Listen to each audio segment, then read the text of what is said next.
Histoire inspirante. Les gens haïssent ce qu'ils ne peuvent pas avoir. Dans cet épisode des histoires inspirantes, je vous propose une exploration au sujet des dangers de haïr les choses que vous ne pouvez pas avoir.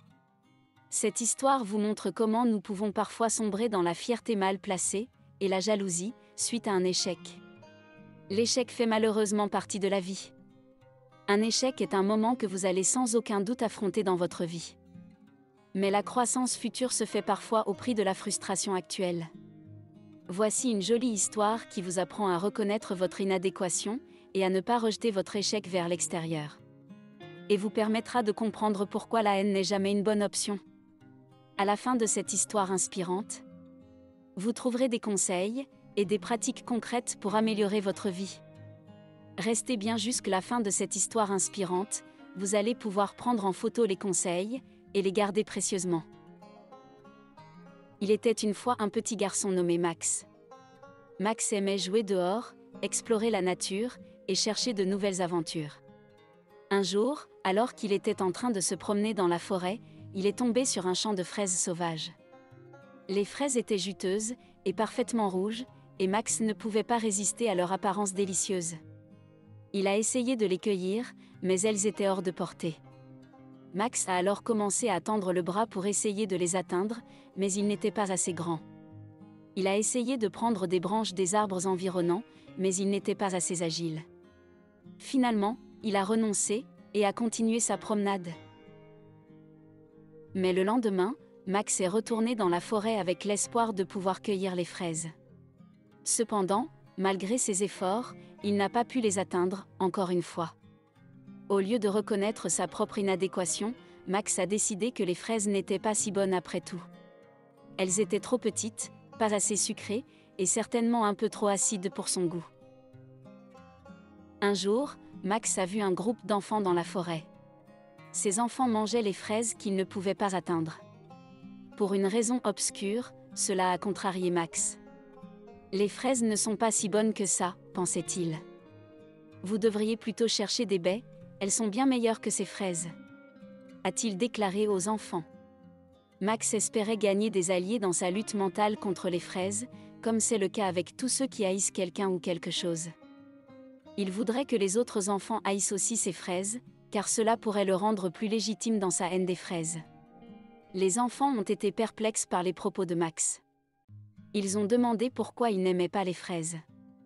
Max a alors commencé à inventer des raisons pour justifier son refus d'aimer les fraises, même s'il avait désespérément voulu les cueillir. Les enfants ont souri et ont continué à manger les fraises, indifférents à l'attitude de Max.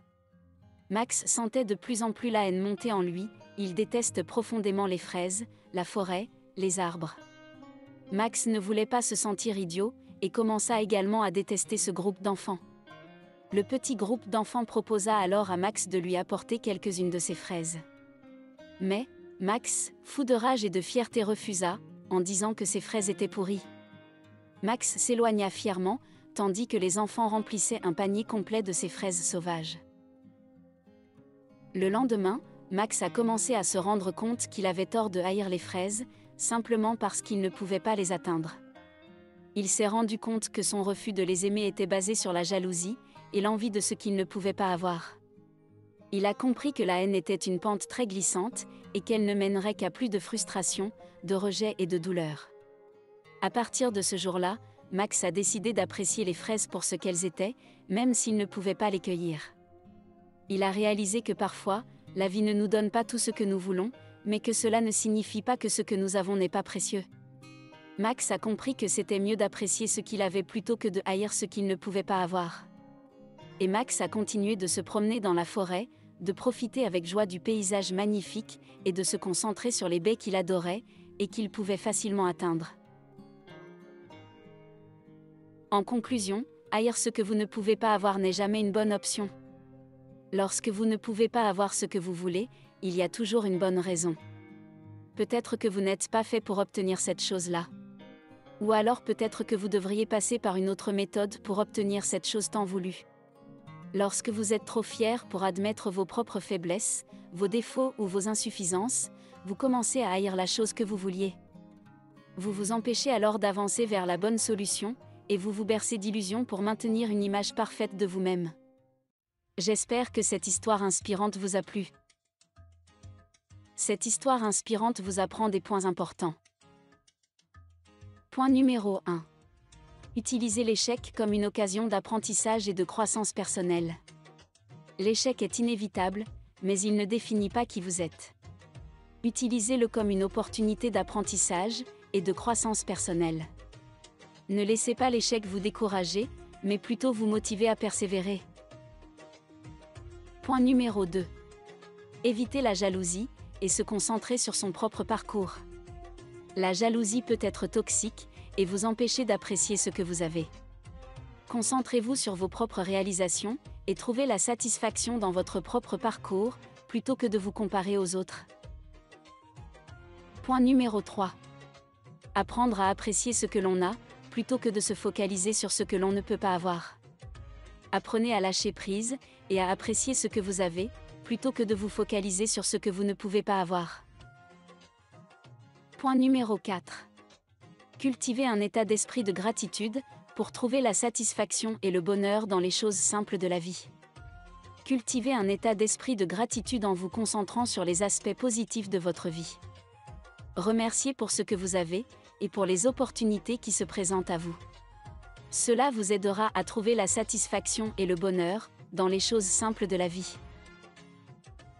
Point numéro 5. Reconnaître ses propres limites et accepter ce que l'on ne peut pas avoir. Apprenez à accepter que parfois, vous ne pouvez pas obtenir ce que vous voulez. Reconnaissez vos limites et comprenez que cela fait partie de la vie. Je vous invite à prendre en photo ces conseils inspirants. Alors, à vous d'avancer vers les bonnes solutions pour obtenir ce que vous désirez. Sans haine, sans fierté, sans jalousie.